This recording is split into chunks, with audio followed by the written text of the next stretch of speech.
Exam question revision video for GCSE June 2018, higher tier unit 1 question 12 on congruency.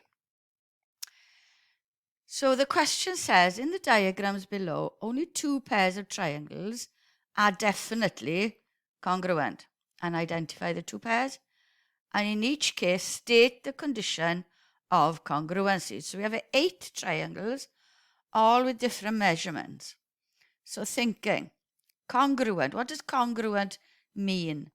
Well, the definition says two geometrical figures are congruent if they are identical in shape and size, coinciding exactly when superimposed, one on top of the other, and they can be rotated and they can be reflected. So that's what congruency means. Now, the criteria for congruent triangles are 3 corresponding sides equal in both triangles, so SSS, 2 corresponding angles on one side. So with 2 corresponding angles, you can work out the third anyway, and one side stabilizes it. So that's SAA, side angle, angle. 2 sides and the included angle, and that's important, is equal in both triangles, SAS, and a right angle, a hypotenuse, and any other corresponding side equal in both triangles. So those are our 4 criteria. So looking at what we've got, 2 pairs definitely.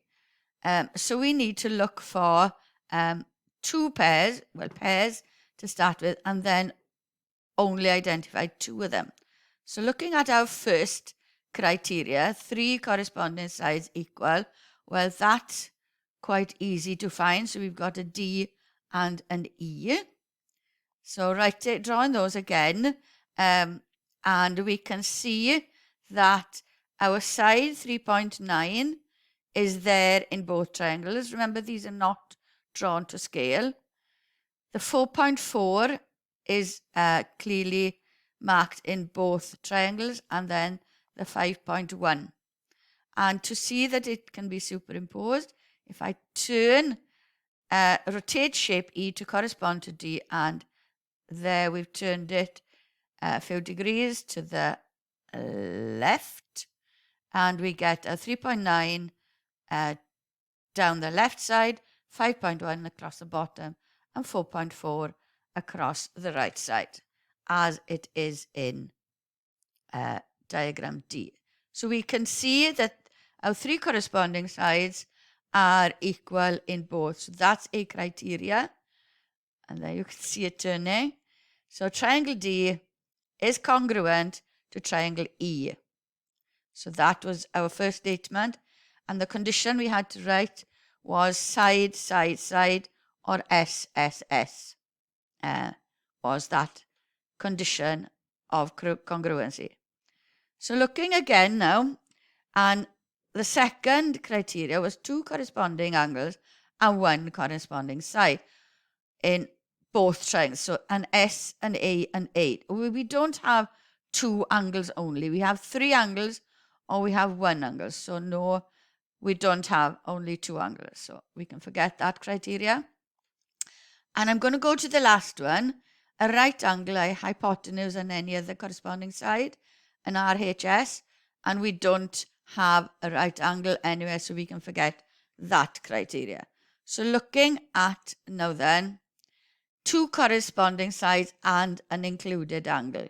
So we've got 2 sides and an angle, 2 sides and an angle, 2 sides and an angle, 2 sides and an angle. But it stipulates included angle.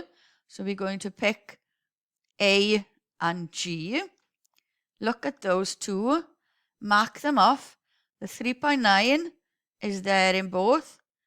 The 65 degrees is there in both, and it's included between the 2 sides, and the 4.4 is there in both. So we have 2 sides corresponding. Let's turn G to see if it can match A, and we've turned G to the right a few degrees, 60 or 120 or whatever, So we got 4.4 on the right, we've got 3.9 on the left, and we've got the 65 between them. So that corresponds to one of our criteria. Therefore, we can say that triangle A is congruent to triangle G. And the condition was side, angle, and side equal in both. Now, that's the end of the question, but let's have a look at the others. Why not the others? Why not the others with two sides and an angle? What about B and H? B and H with three angles, the same, and C and F with two sides and an angle. Why can't we use those? Because it said definitely two pairs. So let's have a look.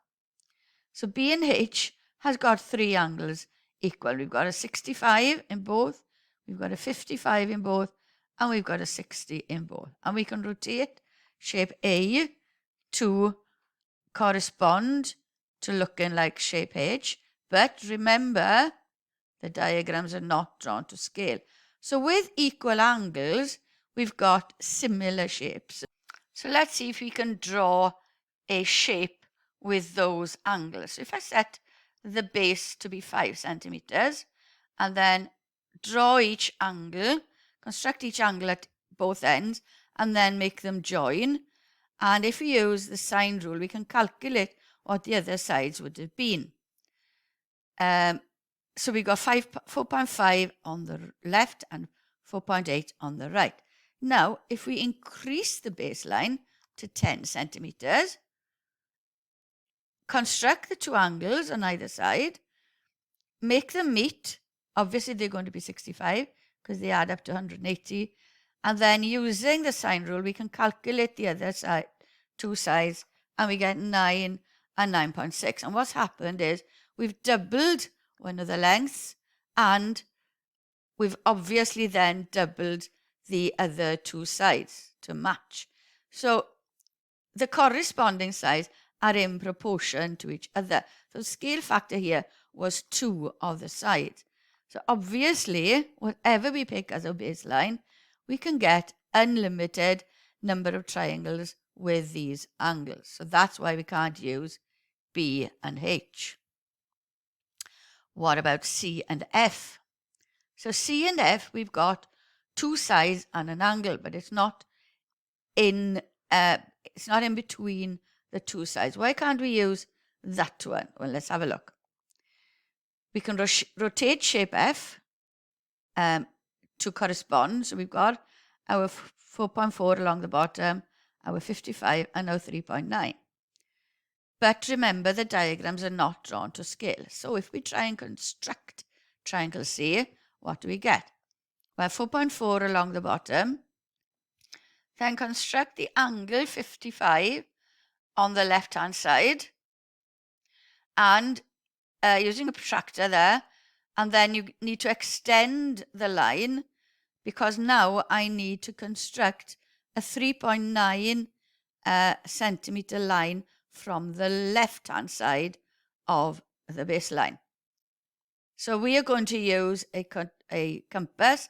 We can get one point there, and if we use an arc, we get another one there. So if we use a compass, put it in there with 3.9, use an arc of a circle, and we get it to hit the extended line from the right in two places. So obviously, we have two triangles that correspond with the measures that we were originally given. So that's why we can't use C and F.